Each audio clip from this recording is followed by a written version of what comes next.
Hello guys, good morning, good evening. आप जिस time भी देख रहे हो, welcome to Madrid Pundits, a channel for the Madridistas by the Madridistas and of the Madridistas. Madridistas, आज मैं बहुत टाइम बाद ये वीडियो बना रहा हूँ बेसिकली ऑन ट्रांसफर्स। आज कुछ और कवर नहीं करेंगे, आज कॉन्ट्रैक्ट रिन्यूअल और ट्रांसफर की ही बात करेंगे। तो हमारे पास आज 3 प्लेयर है जिनकी बात मेजरली मैं करने वाला हूँ। और सबसे पहले मैं स्टार्ट करूंगा टोनी क्रूज से in terms of seniority.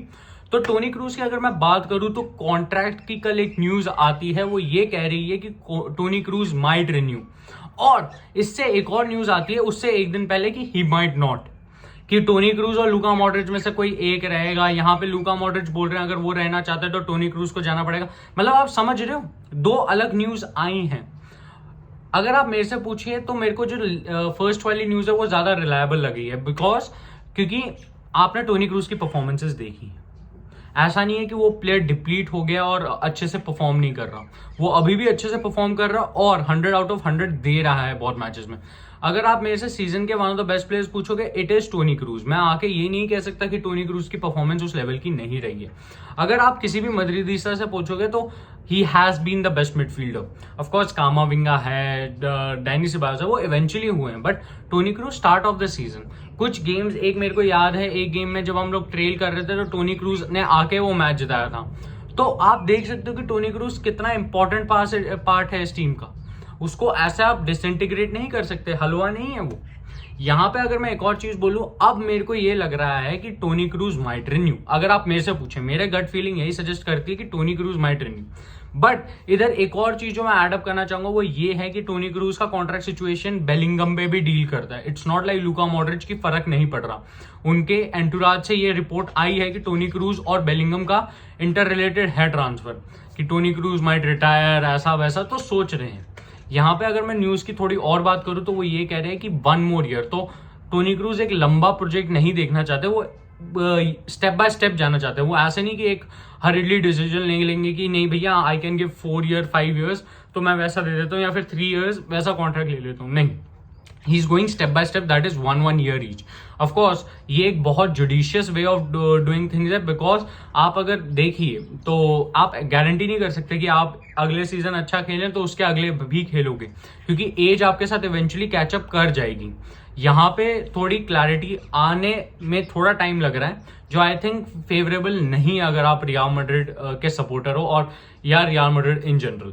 Because अगर आप कॉन्ट्रैक्ट सिचुएशन समझे तो अगर ये थोड़ा और डिले होता है तो आगे जाकर जो ट्रांसफर वाले इश्यू है वो राइज हो जाएगा, कि अगर एंड में टोनी क्रूज बोल देते नहीं I don't want to renew और हम प्लेयर नहीं साइन करते तो हम we will be 1 midfielder down. सोचने वाली बात है, बट आई थिंक कि इवेंचुअली हमें ये अप्रैल तक पूरा क्लियर आउट हो जाएगा। और ये जो अभी हमें नहीं दिख रही फाइनल सिचुएशन, उसका आंसर हमें अप्रैल तक मिल जाना चाहिए। नेक्स्ट अगर मैं प्लेयर पे आऊं, दैट इज ब्राहीम दियाज। और ब्राहीम की अगर मैं बात करूं तो सबको पता है ब्राहीम कैसा प्लेयर है। अभी जिन्होंने एसी मिलान की गेम्स देखी हैं वो इतने इंप्रेस नहीं है। एसी मिलान वाले डिडंट वांट टू पे 20 मिलियन फॉर ब्राहीम, बट अब फब्रिजो रोमानो की एक रिपोर्ट आती है कि Brahim is coming back to Real Madrid और उसका कॉन्ट्रैक्ट एक्सटेंड करने की बात हो रही है। यहाँ पे ब्राहीम आएंगे तो वो एक ऑफ द बेंच अच्छे ऑप्शन हो जाते हैं हमारे पास। रेगुलर स्टार्टर मैं नहीं बोलूंगा ब्राहीम को, क्योंकि मैंने देखा है एसी मिलान में and I am not impressed with Brahim. Decent performances है, बट ऐसा नहीं है कि कंटिन्यूसली बहुत हाई लेवल है। ऑफकोर्स उनका ब्रेकआउट सीजन था पिछले साल जिस टाइम एसी मिलान स्क्वाडेटो जीती थी, बट उसके बाद से वो डिप्लीट ही हुआ एज अ प्लेयर। वो ऐसा नहीं है कि वो ऊपर ही चढ़े जा रहे हैं इन टर्म्स ऑफ क्वालिटी, वो डिप्लीट हुए जा रहा है। और ये कॉज ऑफ कंसर्न होगा। इवेंचुअली आपको क्वेश्चन करनी पड़ेंगी टीम्स, भाई कि क्या कर क्या रहे हो, हलवा है क्या, ये ऐसे चल जाएगा। देखिए अगर आप मेरे से पूछे तो मैं ब्राहीम को एक अच्छा प्लेयर जरूर मानता हूं, बट मैं ऐसा नहीं हूं कि आंखें बंद करके ब्राहीम को ले आओ। मैं नहीं बोल सकता कि आप आंखें बंद करके ब्राहीम को ले आओ, क्योंकि आई am not a big fan of his performances. एक मीडियोकर प्लेयर है ब्राहीम एट द बेस्ट अभी।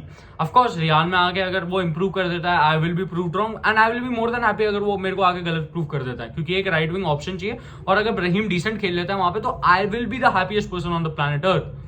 बट मैं उसको स्टार्टर की तरह नहीं देखता हूं इस टीम में, और उसका आना और उसकी जो डिमांडें हैं वो इशू होंगी, इवेंचुअली होंगी। और सबसे बड़ी जो उसने बेवकूफ़ी की है वो ये है कि उसने अब डुअल सिटीजनशिप वाला नहीं रखा है फैक्टर।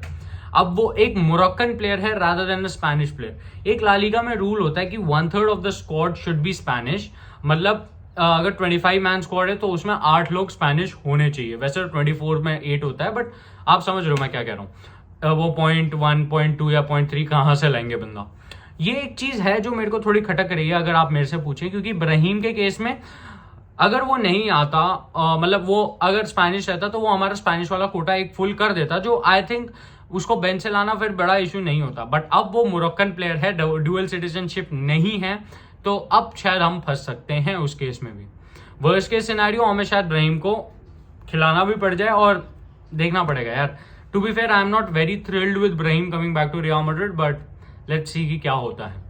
अब मैं आता हूँ फाइनल प्लेयर के बारे में, जिसके बारे में ये वीडियो मैं थोड़ा एम्फेसिस देना चाहूंगा। वो ये है the Bellingham replacement, that is Gabri विएगा।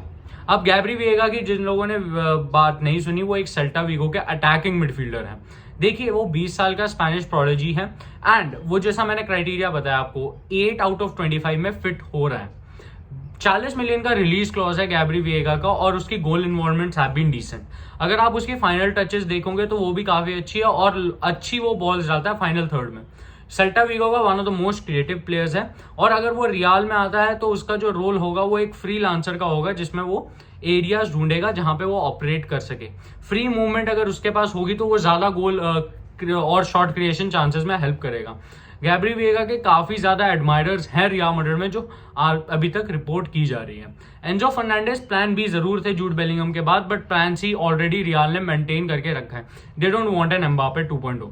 Of course confidence दिख रहा है कि बेलिंगम को साइन करेंगे, बट गैब्री विएगा अगर 40 मिलियन में पड़ रहा है और 20 साल का स्पेनिश प्रोडिजी उसको टाइटल दिया गया, he won't be a bad bye either. एक और चीज अगर मैं गैब्री विएगा की ये बोलूं कि वो हेडर्स जीतता है। ऑफकोर्स ऐसा नहीं होगा कि बहुत फिजिकल है ये, वो डिसेंट फिजिकल बट हेडर्स जीतता है। उसकी ऑफेंसिव थर्ड की जो मैंने बोला final passing has been very good for Celta Vigo. उसका शॉर्ट क्रिएशन एक्शन, उसकी इंटरसेप्टिंग पासेस वगैरह है उसके पास। एक और जो बहुत तगड़ा उसका वो है स्टैंड आउट पॉइंट है, वो ये है कि वो ट्रैक बैक करता है। मतलब जो मिडफील्डर्स एकदम अटैक पे भी जाते हैं और ऑफेंसिवली डिफेंसिवली भी उतने साउंड होते हैं, he is one of those midfielders. Of course मैं बहुत ज्यादा थ्रिल्ड नहीं होऊंगा कि मेरे को बेलिंगम नहीं मिल रहा बट गैब्री विएगा आ रहा है, बट एक्सपेक्टेशंस रखता हूं मैं इस प्लेयर से। ऐसा नहीं है कि मैं इब्राहिम जैसा है कि मैंने बिल्कुल ही एक्सपेक्टेशंस हटा के रखी हैं। यहाँ पे थोड़ी एक्सपेक्टेशंस मैं रखूंगा गैब्री विएगा से, क्योंकि अब वो स्पेनिश ला लीगा में अच्छा खेल रहे हैं, तो ऐसा नहीं होना चाहिए ना कि वो दूसरी टीम में जाते ही एकदम फ्लॉप हो जाए। ऐसा भी हो सकता है कि वो दूसरी टीम में जाके और लेवल अप हो जाए। और काफी टीम्स इंटरेस्टेड हैं इस गैब्री विएगा में। एक बार एथलेटिको की report I but eventually Atletico का इंटरेस्ट डाई आउट कर गया। अभी रियल मैड्रिड ड्राइवर सीट पे है इस ट्रांसफर को लेके, and if you ask me I am personally interested in getting him but not at the cost of missing Bellingham. वैसे आप लोगों के थॉट्स हैं इस पे ये बताना, लाइक से सब्सक्राइब पक्का करना।